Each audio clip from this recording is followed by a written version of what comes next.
Olá, estamos começando mais um episódio do podcast Amazônia Empreendedora, uma parceria aqui com o Jornal do Comércio e que conta com o patrocínio do Instituto de Desenvolvimento Tecnológico, INDT. Toda semana a gente traz alguém, um especialista, um técnico, um empreendedor para falar sobre a área de atuação e sobre os projetos e iniciativas que estão acontecendo aqui no Amazonas, principalmente aqui em Manaus. E essa semana eu estou recebendo o Marcelo Salum, que é CEO e fundador do IBVV, que é o Instituto Brasileiro de Vendas e Varejo.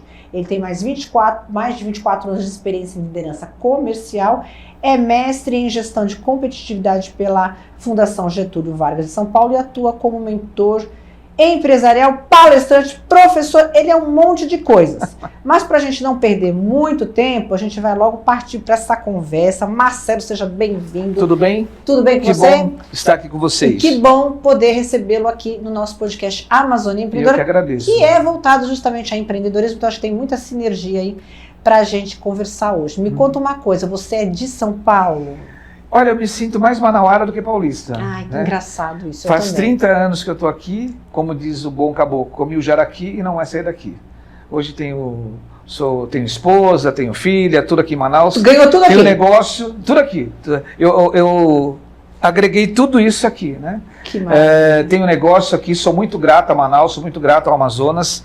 E essa terra é uma terra de oportunidades. Continua sendo, né? A gente ouvia isso, mas ela é continua realmente... sendo de oportunidades. Eu acho que Manaus tem o caminho empreendedor dela é muito vasto. Penso que todos os segmentos, você olha para a indústria, tem oportunidade, você olha para o serviço, tem oportunidade, você olha para o comércio, tem oportunidade, ou seja, é uma terra de oportunidades. Basta você querer trabalhar e entregar alguma coisa diferente para o cliente, né? Que é a pessoa mais importante no centro desse negócio todo. E a gente vem se especializando nisso ao longo desse tempo, construindo uma carreira aqui, construindo alguns negócios e ajudando alguns empreendedores a também construir os seus negócios. Maravilha. E que bairro que você é de São Paulo? Vila Mariana. Olha, da Vila Mariana, bacana. Vila Mariana, eu gosto... E o que te trouxe aqui? Como é que você veio parar aqui? Então, eu vim aqui para fazer um treinamento de 15 dias, numa empresa do Distrito Industrial. E aí, à época, eu dava aula no Senac de São Paulo, fui conhecer o Senac do Amazonas, tinha algumas curiosidades, como, por exemplo, a balsa de informática, uma série de coisas. E a gente foi conhecer e acabou que teve um convite, e nesse convite eu ministrei um treinamento aqui, e foi ficando, e estou há 30 anos.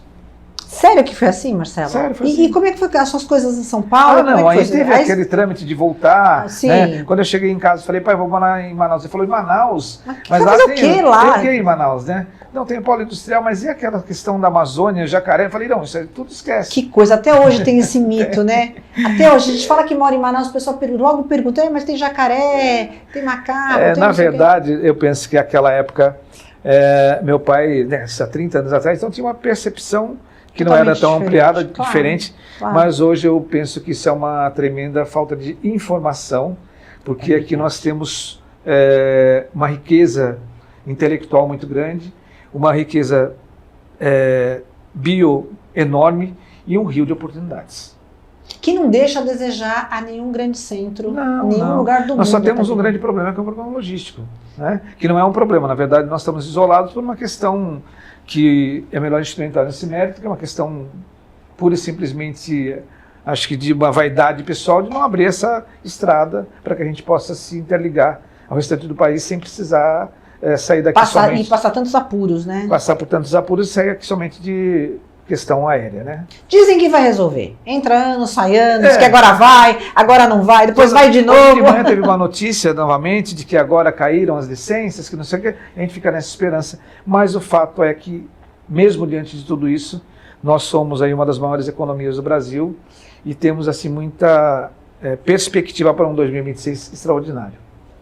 E me fala um pouco dos seus negócios. Você veio, fez cursos? Então, eu vim aqui para dar um treinamento.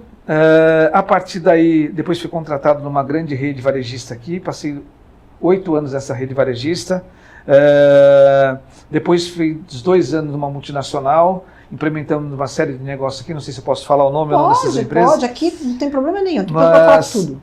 Então, eu fui durante 8 anos diretor comercial da Hansels, depois 2 anos... Grande empresa. Fizemos um projeto muito grande aqui com a LG, lançando algumas lojas de smartphone à época, e depois eu resolvi voltar para a minha origem, que é empreender e colocar o Instituto, que nós temos o IBVV, Instituto Brasileiro de Vendas e Varejo, que esse ano ele completa 25 anos, e a gente está nessa carreira solo, hoje atuando no segmento de consultoria e estratégia empresarial. O que se faz? Me fala. O que faz um consultor e um estrategista? O que a gente faz? A gente entende eu tenho uma o negócio, empresa. A gente entra dentro do seu negócio, a gente faz um gap análise, entende o que você tem, e a partir daí a gente vai criar uma estratégia de negócio. Eu sempre penso que essa estratégia parte do planejamento estratégico, né? Ponto fundamental, essa para mim é a primeira base de qualquer negócio.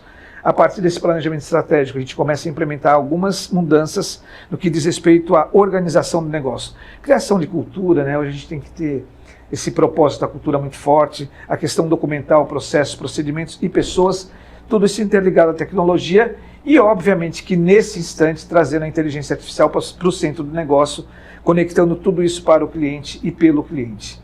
E uma das estratégias que a gente tem, que eu quero ressaltar, duas importantes. Primeiro, é a questão da estratégia Omnichannel, onde a gente integra todos os canais de atendimento e vendas do negócio desse cliente, desse parceiro, e coloca isso à disposição do cliente, criando uma jornada de compras onde ele consiga ter uma jornada fluida e gerar cada vez mais negócio e oportunidade. E uma outra estratégia que a gente implementou a partir desse ano, que é o que a gente chama de slow retail, né? Que é o varejo lento, como que a gente faz para fazer com que a experiência do cliente seja cada vez mais interessante dentro do ponto de venda. Até porque a gente não consegue concorrer com o digital, muito embora seja importante, mas hoje qual que é o objetivo do sujeito sair da casa dele e ir para uma loja? Por que ele vai numa loja? Por que ele vai no shopping? Sendo que ele tem tudo ao alcance das mãos. Né? Por quê? Me pergunto. Porque ele precisa. Ele gosta da experiência? Porque você precisa proporcionar uma boa experiência. Se você não tiver um atrativo que seja a experiência sensorial, que você ative esse cliente.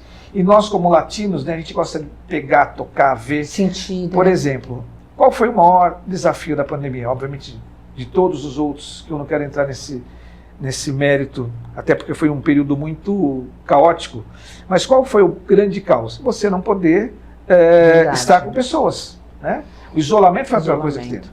Por quê? Porque nós queremos, né? A gente tem essa necessidade de sentir, de tocar, de ver.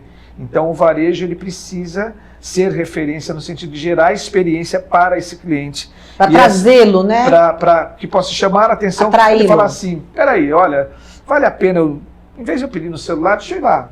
Né? O que eu vou experimentar? Qual que vai ser a experiência? Experiência não é água nem cafezinho. Né? Isso é trivial. Experiência não é falar que eu faço com qualidade, mas quais são a questão sensorial que você consegue ativar com esse cliente para que ele possa ter uma fluidez, para que ele possa degustar do bom momento, de um bom atendimento, do espaço, do ambiente, que tudo possa convergir para que ele possa se sentir bem e efetivamente ter uma conveniência no ponto de venda. E fazer a compra, né? E fazer a compra. Que não é mais ponto de venda, né? Agora é ponto de experiência. Então, qual a experiência que eu tenho? O shopping. O que é o shopping? O shopping é um amontoado de lojas, se você olhar. Agora, o que te faz ir ao shopping? Qual que é a experiência que ele te dá? Então é um ponto de ativação, né? Uma ativação para você falar, peraí, essa marca ela se conecta comigo, ela não se conecta. Então é isso que a gente faz no Instituto, trazendo para uma realidade próxima, né? Tanto do varejo quanto da indústria, no que diz respeito à estratégia. Como que eu faço para me conectar com o cliente, que eu consiga diminuir o meu custo, aumentar a minha receita, diminuir o meu risco, e, consequentemente, ter uma carteira de cliente cada vez mais ativa. É isso que a gente faz em última análise. Marcelo, e o cliente, o consumidor? Esse sujeito ele é cada vez mais importante, e está difícil, né? Ele está mudando muito também. Né? Hoje o hábito de consumo mudou completamente. Completamente. Mas aí eu vou te contar uma coisa aqui, que é uma... Eu tive numa palestra agora no Amazônia IA, e eu comecei dizendo exatamente assim, que até nos últimos 30 anos, eu sempre falei que o cliente é a pessoa mais importante. Ok, continua sendo. Só que quem dominar a inteligência artificial vai dominar o cliente. Porque você consegue fazer uma leitura do cliente, se antecipar às tendências e entregar o melhor para ele. Então hoje a gente está trazendo muito para esse contexto da inteligência artificial, para que ele possa me empoderar e eu entregar cada vez a melhor experiência para o cliente, com muita agilidade, com muita expertise e com muita conectividade com o cliente. E você acha que ele vai responder a esse... Ele vem respondendo, né? Porque senão, sem cliente não tem negócio. Porque a gente está numa economia terrível. A gente tem visto aí... Bom, sabe qual é o meu parâmetro? Eu vou ser bem pontual. Eu sei quando tá ruim, quando eu recebo pessoas aqui, como a gente recebeu aqui semana passada, uma moça de varejo que ela atende lojas, né? Ela é motoguel. E ela falou isso pra gente, olha, até um tempo atrás eu fazia 30, eu ia numa loja, tinha 30 entregas por dia. Hoje eu não tenho nem 10.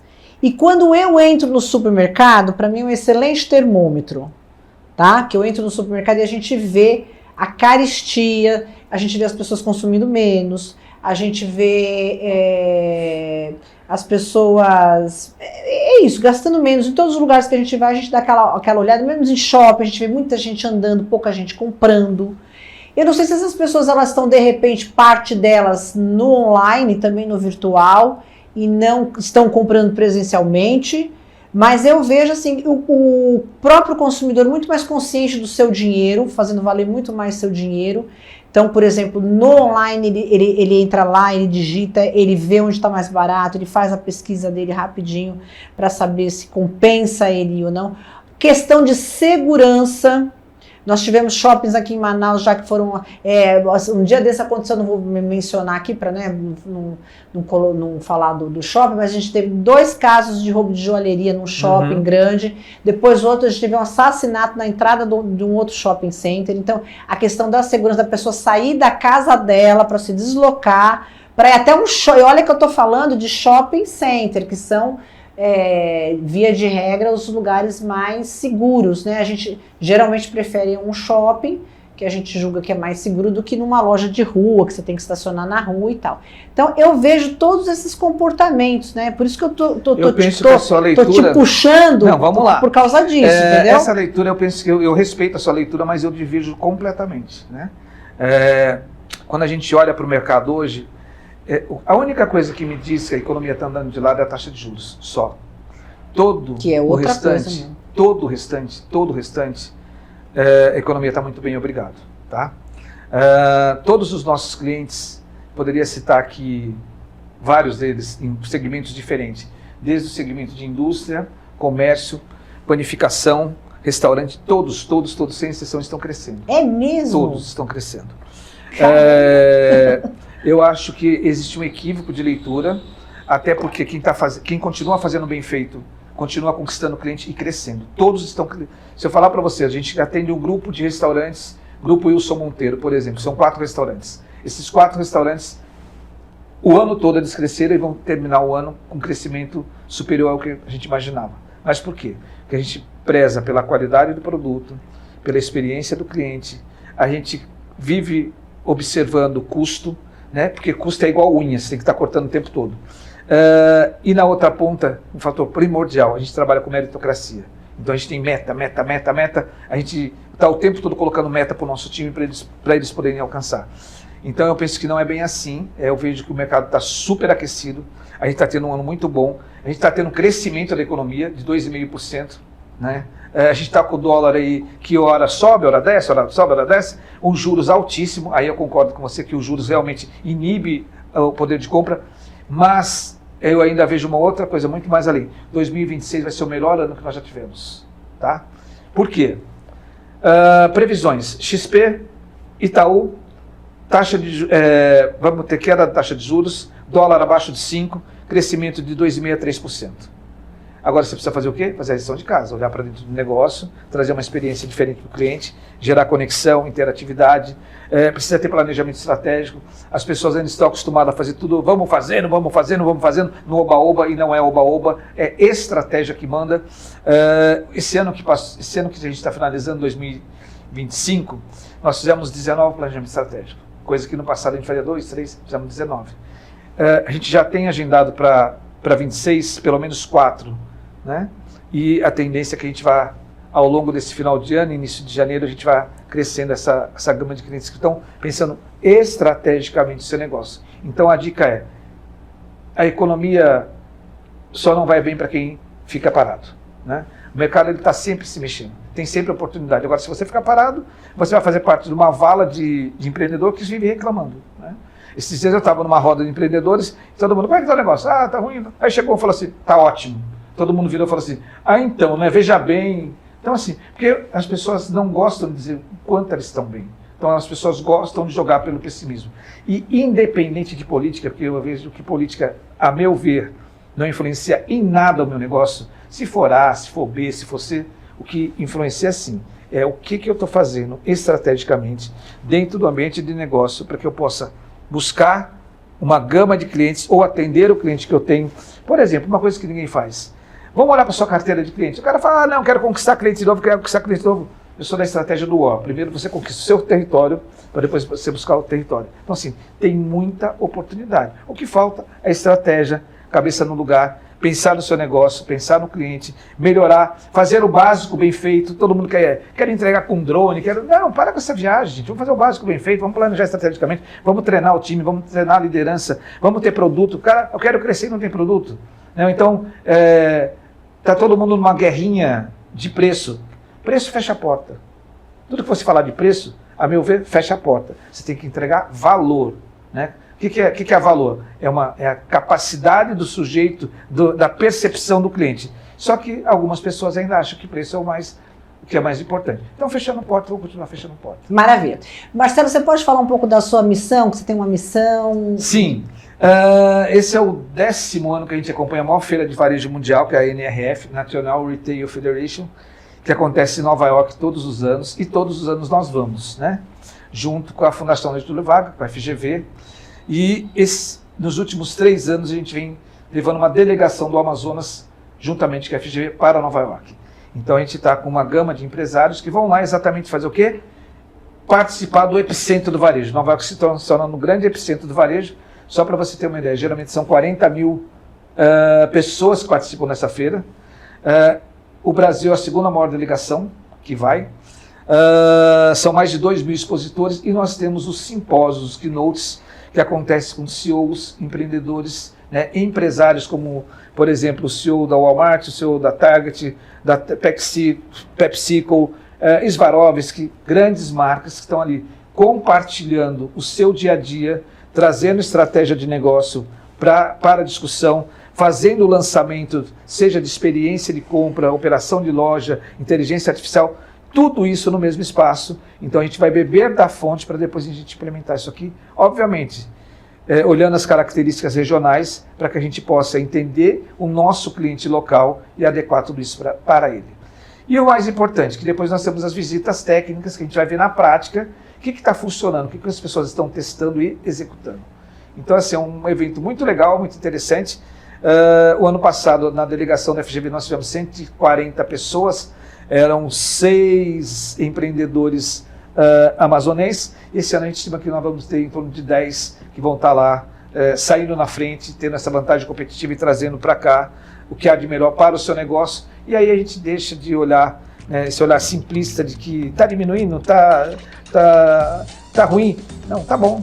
Eu sou muito Tá ótimo, Marcelo. Muito obrigada pela sua participação. Eu que agradeço. Estamos chegando ao final de mais um episódio Amazônia Empreendedora. Semana que vem a gente volta com muito mais. Até lá.